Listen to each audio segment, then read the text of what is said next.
The idea of having to raise the child alone and put up with a woman whose pregnancy made her appear enormous just because I was 9 months along with her was too much for me to bear. With a sly smile on his face, it seemed as though he was expecting this and looked down on me. I hurried to my room, knowing full well that this would happen, and returned moments later with some divorce documents. Without hesitation, I showed them to Anton. He asked, "What's this all of a sudden?" with a horrified expression. "Well, you had the concept." I replied, "Just sign it quickly. I'll turn it in tomorrow." His face flushed from humiliation and rage at what I had spoken. "Pay close attention." I told him, "I'll make you regret how you've treated and disregarded me. Helen is my name. I'm a housewife and 26 years old. I used to work for a mobile company 2 years ago. I was 24 when I met my boss, Anton. We married after falling in love quite soon. 3 years my senior, Anton was a great help, especially while he was mentoring me at work. I was truly appreciative of his precise instructions. We hit it off for dinner a lot and were close friends. I was ecstatic when he asked me out, because I had never dated anyone before. I always found cartoon characters more interesting than actual men, which is kind of embarrassing. I felt under pressure as I witnessed my college and high school pals getting married one after the other. I made a self-promise to myself that Anton would be my first and last love when I fell in love. When we first started dating and then got married a year later, I was overjoyed. Anton was good-looking and popular with our female colleagues. I was proud to be his wife and enjoyed all the congratulations and well wishes we received. I felt incredibly happy, not knowing what would come next. The day after we officially registered our marriage, I mentioned to Anton, "Now that we're married, you expect me to quit my job, right?" Anton surprised me with his response. "I've always wanted my wife to focus only on home matters. Don't worry, I can support us with my income." "But this is so sudden. You never told me this before," I replied. Anton had never mentioned wanting me to quit my job before we got married.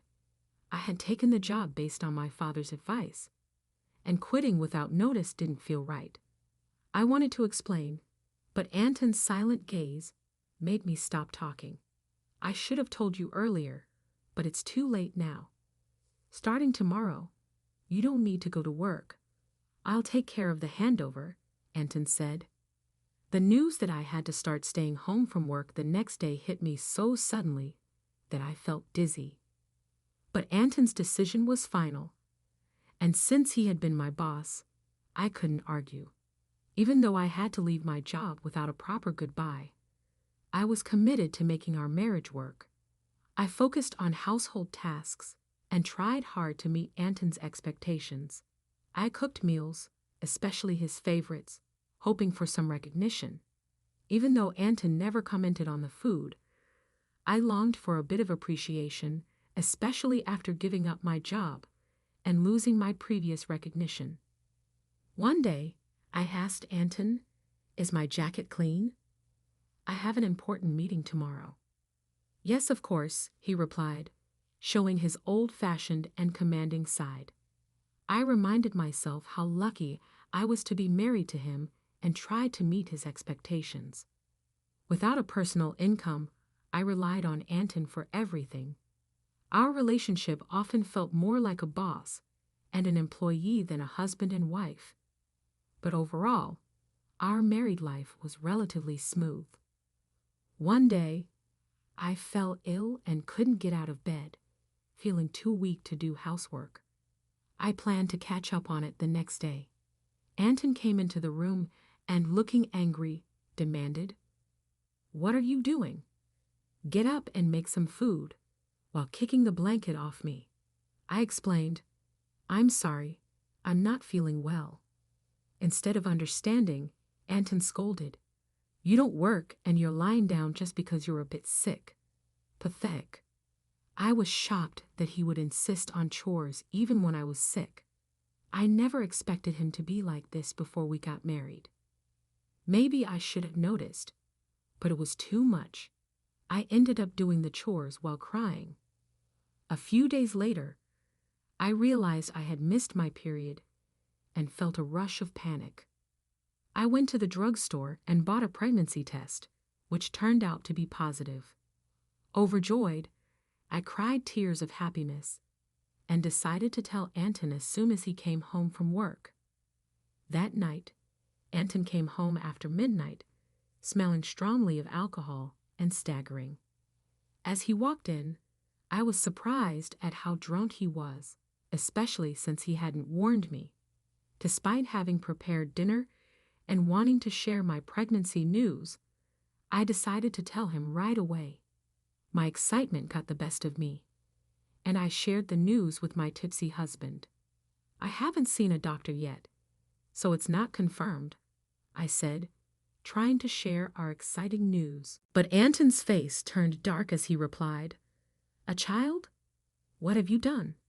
His tone was colder and more severe than I had ever heard. "I don't want a child. This is the worst. If you're going to have it, you'll have to take care of it yourself." His harsh words shocked me.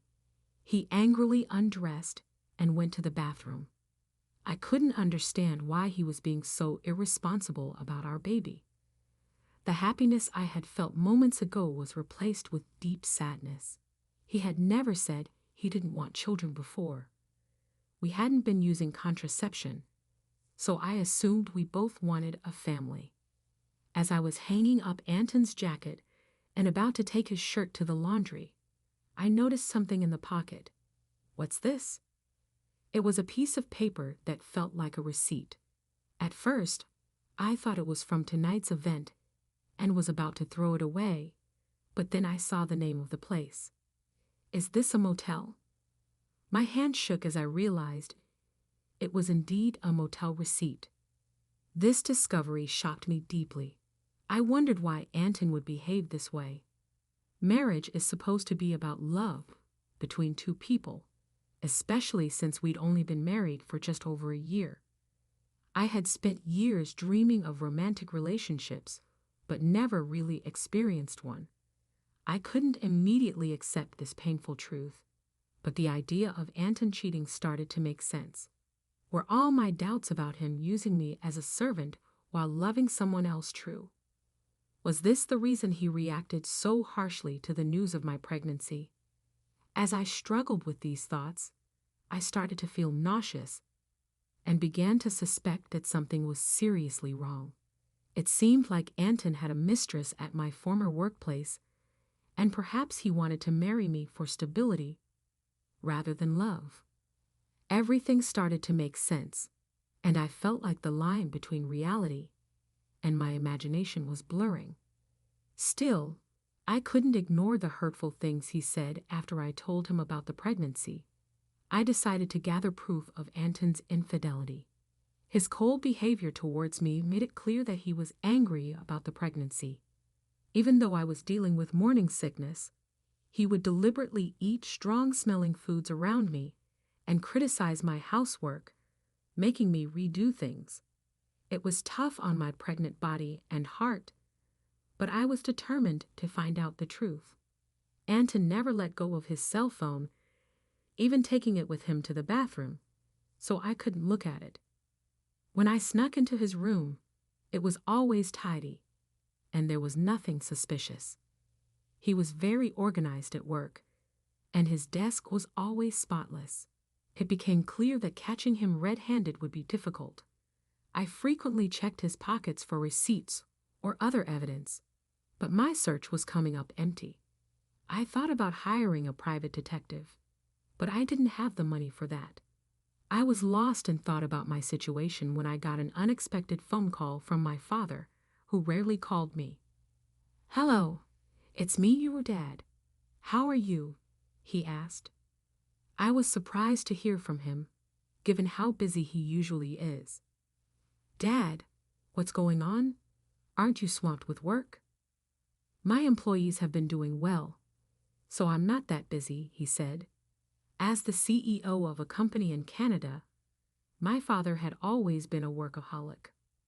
I didn't have many childhood memories of spending time with him, but I respected his dedication. I wondered why he was calling now. "So, what's up?" I asked, waiting for him to explain. My father then shared something shocking. "Is that really true?" I asked, stunned by what he revealed. "Yes, he's not the type to lie. I want you to trust me," my father said, trying to reassure me. At first, I was in shock and couldn't respond, but as I processed the information, I felt a sense of relief. "Thank you, Dad. I'll do my best," I said gratefully before ending the call. My investigation was finally showing results, and I felt a mix of relief and anger because of the ongoing tension with Anton. Despite being pregnant, Anton remained distant, which only deepened my resentment towards him. Months went by, and our relationship stayed strained. Then something happened that shattered our life. As I approached my 9th month of pregnancy, I lived in constant fear around Anton, trying to avoid him and leading a quiet, restricted life. One evening, while serving dinner as usual, Anton came home, and we sat at the dining table. As I ate silently, Anton suddenly slammed his fork down. "What is this? It's tasteless," Anton yelled, throwing the food I had cooked onto the floor. I was shocked by his outburst and struggled to understand what was happening. My frustration grew as I saw my meal discarded. Anton complained that my cooking had been bland recently, but I had been using less seasoning to make the meals healthier for everyone during my pregnancy. If he didn't like the taste, he could have added some salt himself. There was no need to throw the food on the floor. As I was about to speak up, Anton sneered and made a hurtful remark. "I don't want a woman with a belly like a monster. You'll have to raise the kid by yourself," he said with malice and a cruel smile. I had feared this day might come, though I had hoped for a different outcome. Quickly, I went to my room, grabbed some documents, and returned to show them to Anton. "Here are the divorce papers," I said, pushing the documents towards him. Anton looked stunned and asked, "What the hell? What's this all of a sudden?" "Well, it was your idea. Just sign it quickly. I'll submit it tomorrow," I said. I had been thinking about divorce ever since I suspected Anton's infidelity. With a baby on the way, I wasn't sure if I could manage on my own, but now I had a new plan. My determination seemed to anger Anton. His face turned red with rage. "Just wait. I'll make you regret every moment you looked down on me and tried to control me. Do you think you can manage without me? You'll have a baby to care for, and you'll regret it," he warned. I stayed firm and unshaken. "I'll be fine. Don't worry about me," I assured him. Annoyed by my resolve, Anton grabbed the divorce papers and started filling them out. "Here you go. If this is what you want, it's yours," he said. "Thank you," I replied. Anton probably didn't think I would actually go through with it, as he handed the papers over without much fuss. The next day, I submitted the divorce papers and left the house. I knew he'd be surprised when he came home from work to find out. After that, I moved to my parents' home. My father had returned to the U.S. from Canada and suggested I stay with them. It was the right choice for me, as I was fed up with life with Anton. I was deeply grateful to my father for his support. On the day I left our home, Anton called me 3 times, but I ignored each one. Eventually, he stopped calling. It became clear that I meant very little to him. He was probably happy with his mistress and might even be planning to remarry. I decided to move on from Anton. 6 months later, I had a baby who was born safely, and I was living happily with my parents while enjoying this peaceful life. Anton called me again.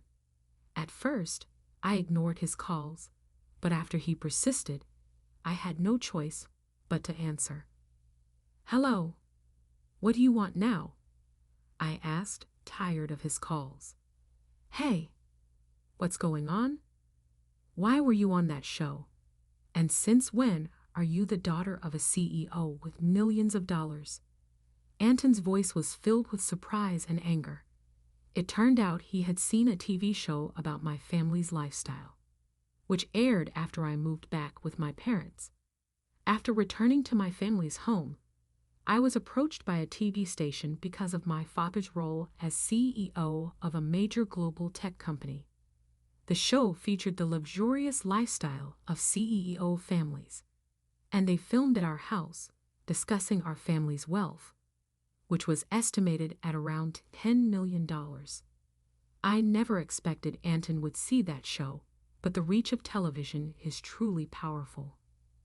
Oh, by the way, I didn't mention that I inherited $33 million, which is why I was able to divorce you, I said. My father had told me about this inheritance, and it gave me the confidence to live comfortably even after leaving Anton. Anton's reaction was immediate and furious. "What? That's unfair. Why didn't you tell me about this before? Half of it is mine, right? Give me the money now," he demanded. I replied calmly, "Just as I suspected, after seeing the show, all you can think about is getting money from me. Gifts from parents aren't included in the property division, and don't forget your own actions." Anton looked confused and asked, "What are you talking about?" "I'm tired of your anger, Anton. You called me. You should know you can't blame me for what you did.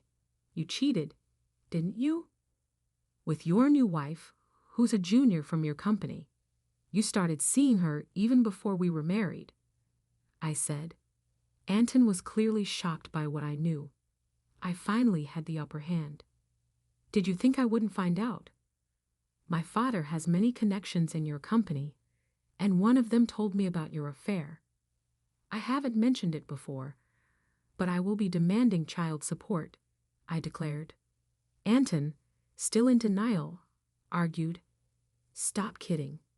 Why should I pay child support? It's all your fault. You got pregnant on your own and didn't keep up with the housework. It's your fault." I was stunned by Anton's refusal to take responsibility and his blame shifting. I couldn't believe I had ever been married to someone so unreasonable. It was clear I had made the right decision to leave him. "Anton, I'm broke. My wife spent all my money, and now I'm in debt," he lamented, but I wasn't moved by his pleas. I was angry and incredulous at his refusal to acknowledge his mistakes. I had no desire to deal with someone so unreasonable ever again. Gripping my phone tightly, I prepared to end the conversation. "What topic are you discussing?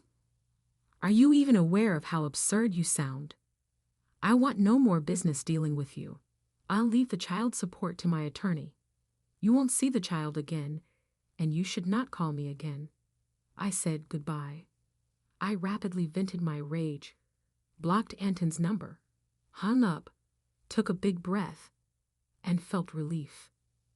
Now that it was finished, I hoped I wouldn't hear from him again. I was resolved to keep my life tranquil. I hurried to console them when I heard my baby sobbing in the adjacent room.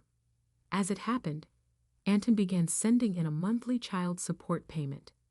My former coworker revealed that Anton ended up taking out loans to pay for his living expenses because his new wife was a heavy consumer. Anton claimed to have contacted me in the hopes of receiving a portion of my inheritance, but when he received no money from me, he found himself in over his head in bills. He was struggling, maybe because things weren't going well, or he didn't want to be looked down upon by his coworkers. To make matters worse, he just began looking for a new job after quitting his old one, which put him in a precarious financial situation. Upon hearing this, I was not sympathetic to him. I thought the struggles he was going through were justified. I hoped he received the justice he deserved, since his cruel comments and icy demeanor left a lasting impression on me. I'm enjoying life with my parents and my child in the interim, worry-free about money. The prospect of the future excites me, particularly since my father said that I will be taking over the company. Like my devoted father, I'm prepared to work hard.